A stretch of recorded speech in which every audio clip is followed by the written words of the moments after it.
This is a poem.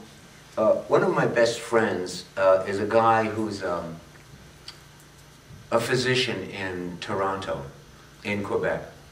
And he is the fellow who coined the term palliative care.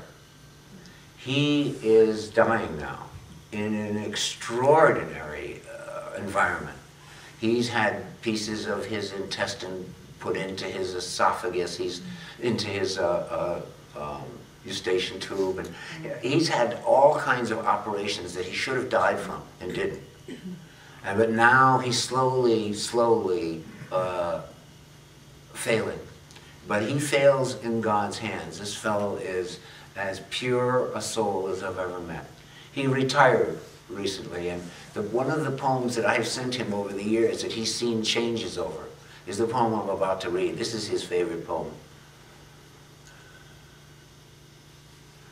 There is a grace approaching that we shun as much as death. It is the completion of our birth.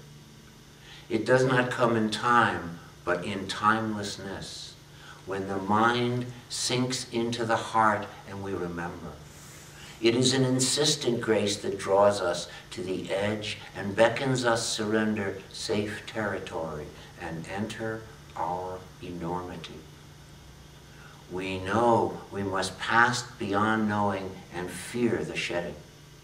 But we are pulled upward nonetheless through forgotten ghosts and unexpected angels, luminous. And there is nothing left to say, but we are that, and that is what we sing about.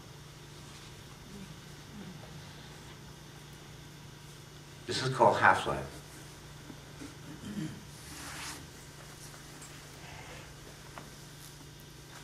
We walk through half our life as if it were a fever dream, barely touching the ground, our eyes half closed, our heart half open. Not half knowing who we are, we watch the ghost of us drift from room to room through friends and lovers, not quite real as advertised. Not saying half we mean, or meaning half we say, we dream ourselves from birth to birth, seeking some true self. Until the fever breaks and the heart cannot abide a moment longer, as the rest of us awakens, summoned from the dream, not half caring for anything but love.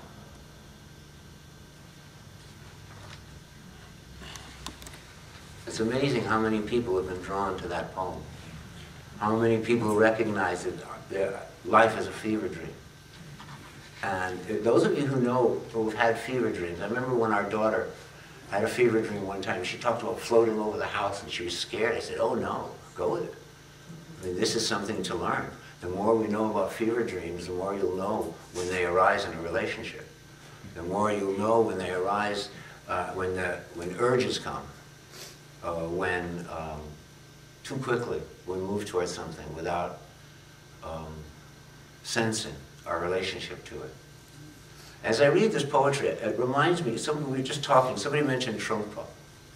Chongyag Trungpa had a lot to do with the School of Poetics at Naropa Institute. And he wrote a book because of his association with Ginsberg and Anne Waldman and Rick Fields and the people who came there, the people who originated the School of Poetics. Trungpa wrote a book called First Thought, Best Thought. I would say that's absolutely the worst advice you could give anybody. It's really, that's the fever dream. That's the fever dream. I want it, I got it.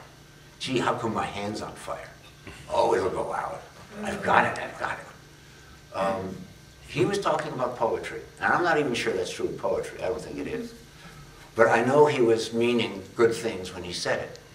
But first thought, best thought, not a good idea. This is how we go. We learn to trust our vision. Trust your vision. Make it whole. Hold it like the Navajo, his solemn desert oracle. in quest of shaman passage, gaining his healing chant, guiding him through life. Hold the vision constantly rising. It is the way nature works through you. It is the only self, an ever-changing underdream, a vision if you see it, up to you to make real. Act on your vision and pray that you're blessed.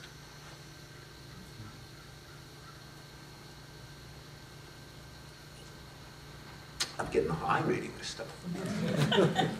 I hope you are too. I almost lost it in the middle of that phone. I said, what am I speaking out loud for? What you gonna do?